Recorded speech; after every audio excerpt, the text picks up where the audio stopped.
Is Israel secretly building a $27 billion stealth bomber? Despite already flying top U.S. jets and receiving billions in military aid, rumors suggest Israel may be developing its own next-generation bomber. With world-class missile defense and cyber capabilities, its tech often rivals the Pentagon's. If true, this project could outmatch even America's B-21 Raider and shift global air power. Reports claim it's already raising alarms in Russia, China, and Iran. But is it real, or just speculation? The question comes as memories of the recent 12-day war with Iran remain fresh. Explosions shook the Middle East until the U.S. entered the fight, unleashing its most secretive weapon, the B-2 Spirit stealth bomber. It dropped massive 30,000-pound bunker busters on Iran's underground nuclear sites, a mission Israel simply couldn't do alone. Its F-35s are too small, and it has no heavy bombers capable of carrying such weapons. That's why U.S. lawmakers are now debating whether Israel should get this power. A new bill, the Bunker Buster Act, would let President Trump transfer the massive ordnance penetrator and the aircraft required to use it. Only one plane in the world can carry the 15-ton bomb, America's B-2. Without such an aircraft, the weapon is useless. Supporters argue arming Israel would deter Iran and reduce the need for U.S. intervention. Critics warn it could spark a new arms race.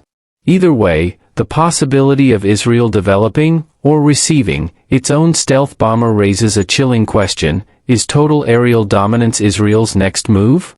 Israel may have the means to counter threats on its own, but tough questions remain. Should the U.S. hand over one of its most guarded military secrets? Would that spark a new arms race in the Middle East? And if Israel gained this power, would it act without warning? The recent 12-day war has reshaped how the world views military partnerships and nuclear risks. The new Bunker Buster Act isn't the first attempt to give Israel long-range strike power, and likely won't be the last.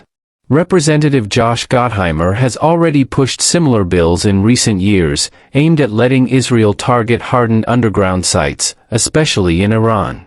None have passed Congress. The idea isn't new. In 2014, former Israeli Ambassador Michael Oren revealed that he had asked U.S. officials several times for a B-52 Stratofortress, a Cold War-era bomber capable of carrying the massive ordnance penetrator. He avoided asking for the more advanced B-1 or B-2, knowing they were off-limits. Even so, Washington said no every time.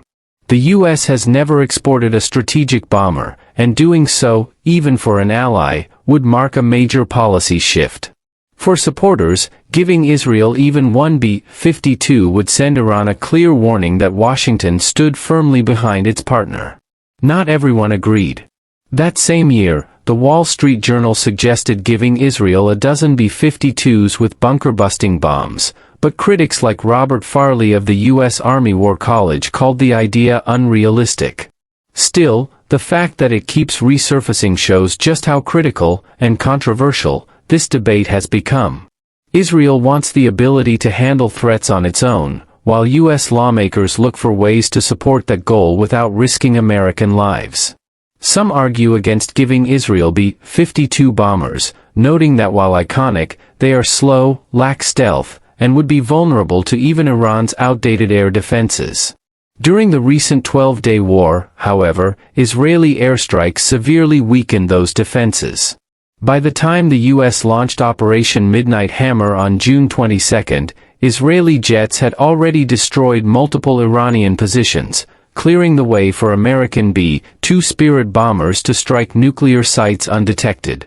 Using B-52s instead would have been far riskier. Analysts believe that if Israel had its own B-2s, it could have carried out the mission alone, and with Iran's defenses degraded, even B-52s might have managed. Throughout the conflict, Israeli F-15s and F-16s penetrated Iranian airspace without suffering a single loss, showing the effectiveness of its air force.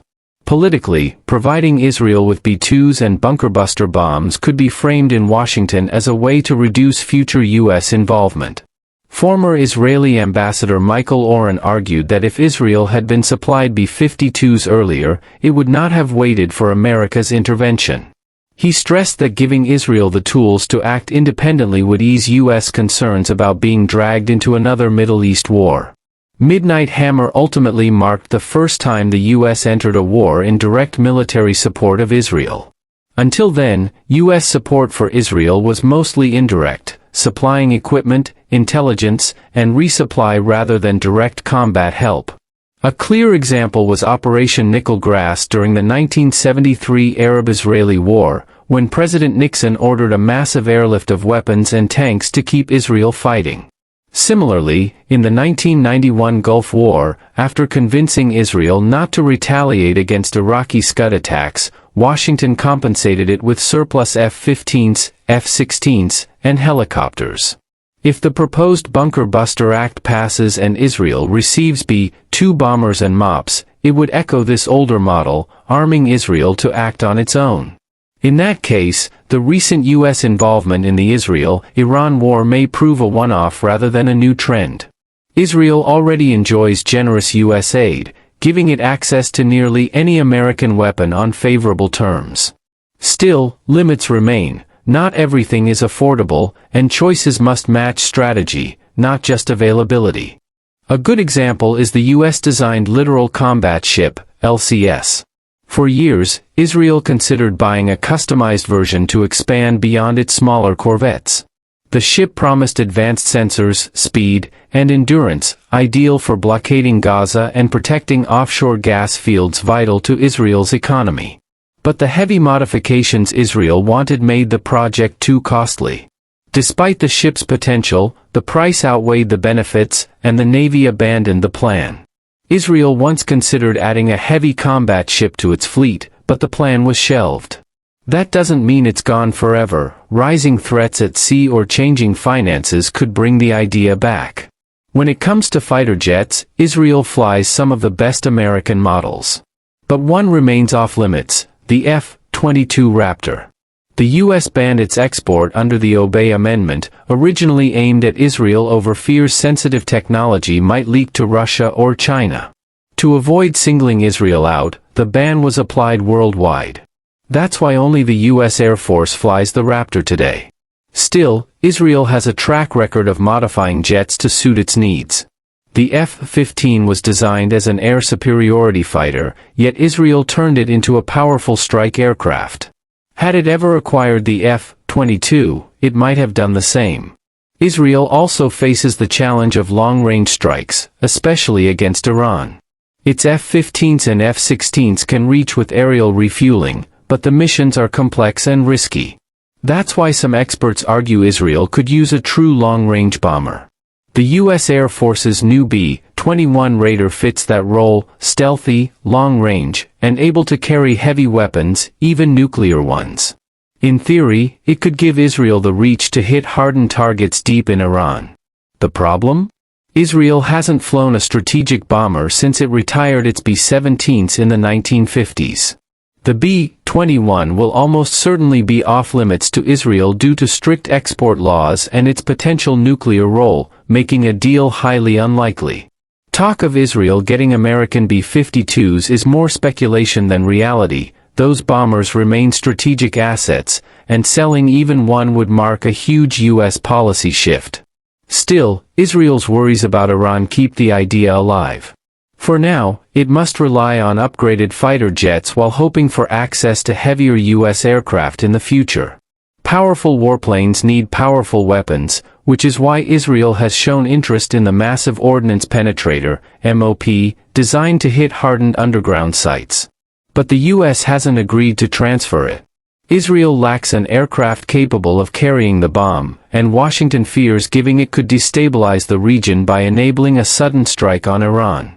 Politics aside, if Israel acquires a delivery system and regional threats rise, the MOP could return to the table. Israel's defense strategy also extends below the waves.